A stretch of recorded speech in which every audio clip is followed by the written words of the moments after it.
అధికారంలోకి వచ్చిన తర్వాత ఈ స్వర్ణాంధ్ర స్వచ్ఛాంధ్ర కార్యక్రమాన్ని ఎంతో పటిష్టాత్మకంగా తీసుకొని ప్రతి నెలలో 3వ శనివారం రోజు ఈ కార్యక్రమాన్ని ఏర్పాటు చేసుకోవడం జరిగింది. ఆ రోజు మహాత్మా గాంధీ అన్నారు, గ్రామాలు బాగుంటేనే మన దేశం బాగుంటుంది అని. దానిలో భాగంగానే ముందు మన గ్రామం బాగుండాలి.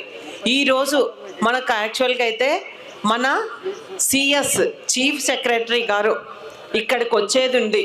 అలాగే దాంతోపాటు మన కలెక్టర్ గారు, అలాగే మనకు ఇన్ఛార్జి ప్రిన్సిపల్ సెక్రటరీ గారు అందరూ ఇక్కడికి వచ్చేది ఉంది. ఎందుకు మనకి నంద్యాల జిల్లాలోని పాణ్యం మండలంలో కౌలూరు గ్రామాలనే ఎందుకు ఎంచుకుంటున్నారు అధికారులంతా? మన కలెక్టర్ గారు ఏం చెప్పారు, అమ్మా మీ మండలంలోని కౌలూరు గ్రామంలోనికి తీసుకొని వస్తాము అంటే స్టేట్కి సంబంధించిన అధికారులు వీళ్ళు. చీఫ్ సెక్రటరీ అంటే అన్ని డిపార్ట్మెంట్లకు ఫస్ట్ తన అధికారి. ఇంకా ఫస్ట్ కౌలూరు గ్రామానికి ఎందుకు తీసుకొస్తున్నారు అంటే మన కౌలూరు గ్రామము స్వచ్ఛతకు మారు పేరు. చూడండి, ఈ గ్రామంలో ఎక్కడికి వెళ్ళినా మనకి రోడ్లు అయితేనేమి, కాలువలు అయితేనేమి, డ్రింకింగ్ వాటర్ అయితేనేమి, చెత్త నుండి ఇప్పుడు రోజు చెత్త తీసుకొని పోతా ఉన్నారు. అలాగే ఈ చెత్త అంతా తీసుకుపోయి మనకు చెత్త నుండి సంపద తయారు చేసే కేంద్రానికి కూడా తీసుకొని పోవడం జరుగుతూ ఉంది. ఎందుకంటే మన గ్రామం పరిశుభ్రంగా ఉంది, అందరికీ ఇంటింటికి మరుగుదొడ్లు ఉన్నాయి, అన్ని రకాల్లో ఇది 100% బాగుందన్న ఉద్దేశంతో ఈ గ్రామానికి తీసుకొని రావాలని ఈ గ్రామం పేరే సెలెక్ట్ చేసుకోవడం జరిగింది. కొన్ని పనుల వల్ల వాళ్ళు అనివార్య కారణాల వల్ల రాలేకపోవడం జరిగింది. కానీ మీకు అందరికీ ఒకటే తెలియజేస్తా ఉన్నా, తప్పకుండా మనంతా మన ఆరోగ్యం మన చేతుల్లోనే ఉంది.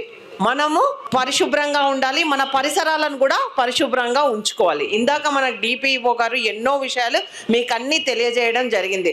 ముఖ్యంగా చూడమ్మా, మనం ఇంట్లో ఎంత నీట్గా పెట్టుకుంటామో మన పక్కల మనవి కూడా మనము మనకెందుకులే, పక్కన వాళ్ళు ఎవరో వస్తారు ఎవరో తీస్తారు మనకు అవసరం లేదనకుండా మన పరిసరాలు కూడా శుభ్రంగా ఉంటే మనం ఆరోగ్యంగా ఉంటాం. చూడండి, మనము రోగం రాకముందే జాగ్రత్తలు తీసుకోవాలి. రోగం వచ్చిన తర్వాత జాగ్రత్తలు తీసుకుంటే ఏముంది, వేలు డాక్టర్లకు పెట్టాల్సి వస్తుంది, మన ఆరోగ్యం పాడైపోతుంది. చేయి దాటిపోయిన తర్వాత మనం ఏం చేయలేని పరిస్థితి. కాబట్టి ముఖ్యంగా ఆ పరిసరాలు బాగుండాలి, మనమంతా ఆరోగ్యంగా ఉండాలి అన్న ఉద్దేశంతో ఈ స్వచ్ఛాంధ్ర అనే కార్యక్రమాన్ని తీసుకొని రావడం జరిగింది. చూడండి, ఇప్పుడు ప్రతి నెలలో 3వ శనివారం రోజు మన గ్రామమే కాదు, ఏ డిపార్ట్మెంట్కి సంబంధించిన ఆ డిపార్ట్మెంట్ వాళ్ళు ఇప్పుడు వైద్య కేంద్రం ఉంటుంది, మన హాస్పిటల్. దాంట్లో హాస్పిటల్లో ఉన్న అధికారులు, అక్కడున్న ఏఎన్ఎంలు అయితేనేమి, ఆశా వర్కర్లు అయితేనేమి 3వ తేదీ క్లీన్ చేసుకోవాల్సిందే. ఎంటీఓ ఆఫీస్లో ఎండిఓ వాళ్ళకి సంబంధించిన స్టాఫ్ అంతా చేసుకోవాలి. ఎంఆర్ఓలు ఎందుకు పెట్టినాడు చంద్రబాబు నాయుడు గారు ఇట్లా అంటే, మన రాష్ట్రము క్లీన్నెస్తో ఉండాలి, మన ప్రజలంతా ఆరోగ్యంతో ఉండాలి అన్న ఉద్దేశంతో ఇది పెట్టడం జరిగింది. అనారోగ్య పాలవుతున్నాం. మనం ఒక బాటిల్ వాటర్ తాగేసి పక్కకు పడేస్తాం, అది భూమిలో కలిసిపోవడానికి మనము 1 నిమిషం వాడి ప్లాస్టిక్, ఇప్పుడు టెంకాయ నీళ్ళు తాగుతాం, స్ట్రాతో తాగడం వల్ల 1 నిమిషం తాగి అట్లా పడేస్తాం. అంతేకాకుండా నీళ్ళ బాటిల్ తాగి పడేస్తాం. దీనివల్ల కేవలం మనం 1 నిమిషం వాడుతున్నాం, అది భూమిలో కలిసిపోవడానికి 100ల సంవత్సరాలు పడతా ఉంది. చూడండి, ఒక్కసారి ఆలోచించండి, ఎంత మనము తాగి కాలువలలో పడేస్తాం, అవి నీళ్లు మనకు పోకుండా, మన ఇంటి నుంచి వచ్చే నీళ్ళు కూడా పోకుండా ఎన్నో ఇబ్బందులకు గురి అవుతా ఉంది. అంతేకాకుండా ముఖ్యంగా ఈ ప్లాస్టిక్ మనం వాడి రోడ్ల పైన పడేస్తా ఉన్నాం. ఆవులు, ముఖ్యంగా మనము ఆవుని ఎంతగా పూజిస్తామో మనకు అందరికీ తెలుసు. 33 కోట్ల దేవతలు గోవులో ఉంటారని మనము రోజు ఆవుని పూజిస్తాం. అటువంటి ఆవును మనం పూజిస్తా ఉన్నాం, మనమే చంపుతా ఉన్నామని కూడా ఈ సందర్భంగా మీకు తెలియజేస్తా ఉన్నాం. ఎందుకంటే మనం వేసే ప్లాస్టిక్ ఆ ఆవు తినడం వల్ల కేజీల కొద్దీ కడుపులో ఆవులకి ఈ ప్లాస్టిక్ చేరిపోతూ ఉంది. అవి ఎన్నో అనారోగ్య పాలై ఏమైందని చూస్తే వెటర్నరీ డాక్టర్స్ చూసి దీనిలో ఈ ఆవు విపరీతంగా ప్లాస్టిక్ తినింది అని ఆపరేషన్లు చేస్తే కేజీల కొద్దీ ప్లాస్టిక్ కడుపులో నుంచి బయటికి పడతా ఉంది. చూడండి, మనము ఎంతగా పూజించే గోవే ఎలా అవుతుందో ఒక్కసారి ఆలోచించండి. కాబట్టి ప్లాస్టిక్ని నిషేధిద్దాం. దీనివల్ల మనకు క్యాన్సర్ కూడా, వాటి వల్ల క్యాన్సర్ కూడా వస్తుంది. అంతేకాకుండా దాని నుంచి వచ్చే ఆ ప్లాస్టిక్ నుంచి వచ్చే రసాయన వల్ల కూడా మనకు ఆహారంలో కలిసి మన ఆరోగ్యాలు కూడా పాడవుతా ఉన్నాయి. కాబట్టి మనము ఈ రోజు నుంచి ప్లాస్టిక్ వాడడం నిషేధిద్దాం. ముఖ్యంగా అమ్మ, మనము దాని బదులు మనం పేపర్ వాడదాం, పేపర్ బ్యాగులు వాడదాం. దాంతోపాటు మనకు క్లాత్ గుడ్డతో తయారు చేసే బ్యాగులు వాడదాం. జూట్ బ్యాగులు, మీరంతా పొదుపు మహిళలు, జూట్ కూడా మీకు అందరికీ తెలుసు, జూట్ బ్యాగులు కూడా వాడదాం. దీనివల్ల ఎంతో ఉపయోగం ఉంటుంది. చూడండి, మనము ఈ ప్లాస్టిక్ నీళ్ళు తాగే బాటిళ్ళ బదులు స్టీల్వి కొనుక్కుందాం.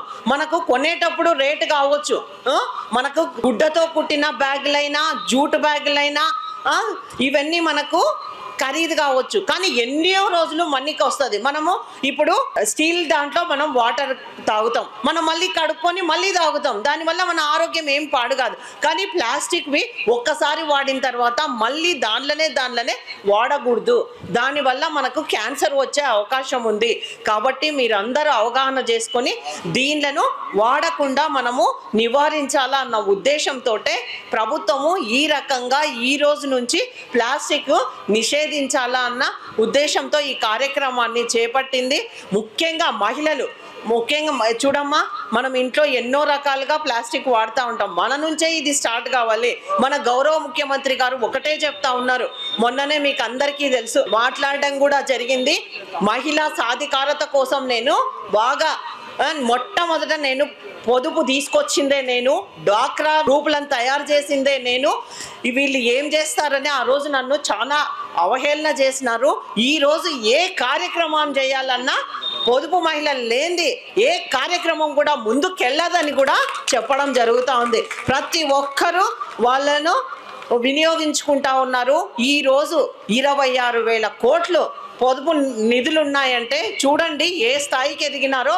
వాళ్ళ కుటుంబంను బాగుపరుస్తూ ఉన్నారు, అలాగే వాళ్ళ పిల్లల చదువులకు బాగున్నారు. వాళ్ళు ఆర్థికంగా ఏ బ్యాంకులకు వెళ్ళినా కానీ రుణాలు ఇవ్వడానికి ముందుకు రాదు. ఇదే పొదుపు మహిళలకైతే మేము వెంటనే ఇస్తామని చెప్తా ఉన్నారు.